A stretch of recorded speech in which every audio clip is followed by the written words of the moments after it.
সবাইকে আসসালামু আলাইকুম। আজ আপনাদের জন্য নিয়ে আসলাম তালের পিঠা। এখানে দুটি তাল নিয়েছি, তালগুলো আমি এখন ছুলে নিব।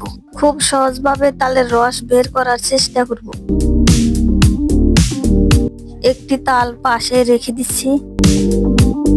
এখন তালের খোসা ছাড়িয়ে নিচ্ছি।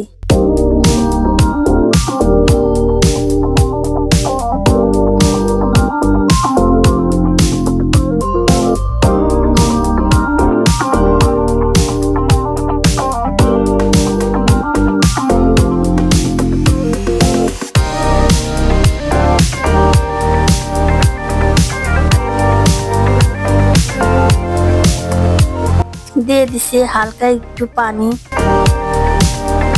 তালের আটিগুলো এখন আমি ছাড়িয়ে নিব।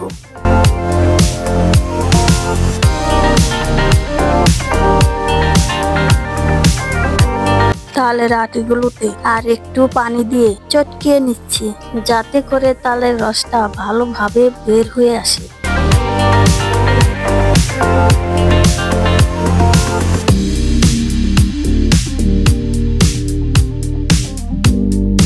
একটি চালনিতে ভালোভাবে ঘষে ঘষে রসটা বের করে নিব।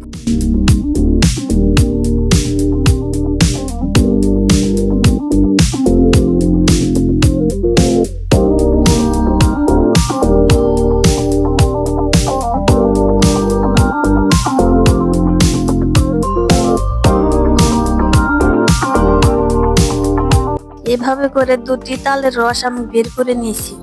এখন চলে যাচ্ছি মূল রেসিপিতে। একটি বলে দিয়ে দিচ্ছি 2 কাপ চালের গুঁড়া।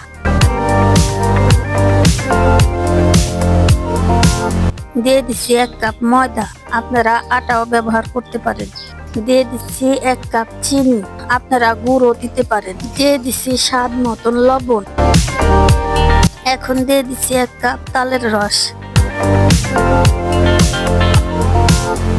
এখন আমি একটু একটু করে কুসুম গরম দুধ দিয়ে মিশিয়ে নিব।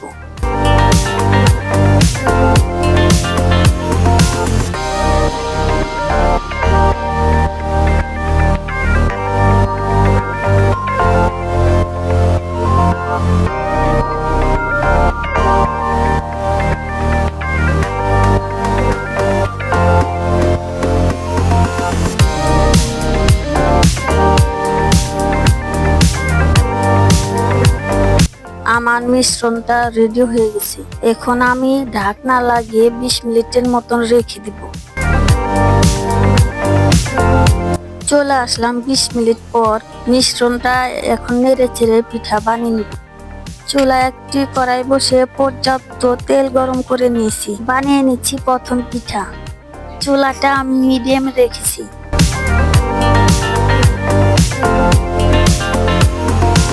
পিঠাটা উল্টে নিচ্ছি। দেখুন পিঠাটা ফুলে গিয়েছে।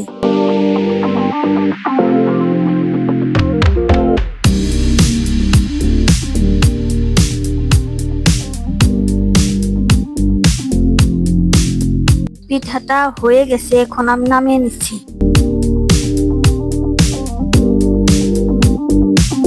এরকম করে সবগুলো পিঠা আমি বানিয়ে নিব।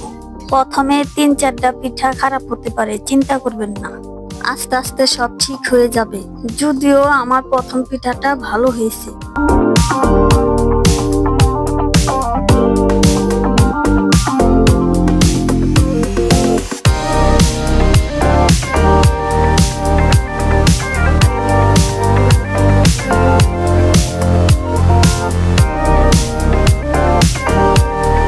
এক এক করে আমার সবগুলো পিঠা বানানো শেষ।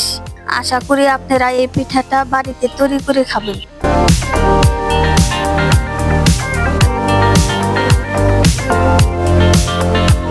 দেখুন আমার পিঠাগুলো অনেক সুন্দর হয়েছে এবং নরম তুলতুলে হয়েছে। একটি পিঠা ছিঁড়ে আপনাদেরকে দেখাচ্ছি। দেখুন কত চমৎকার হয়েছে। সকলকে ধন্যবাদ। আল্লাহ হাফেজ।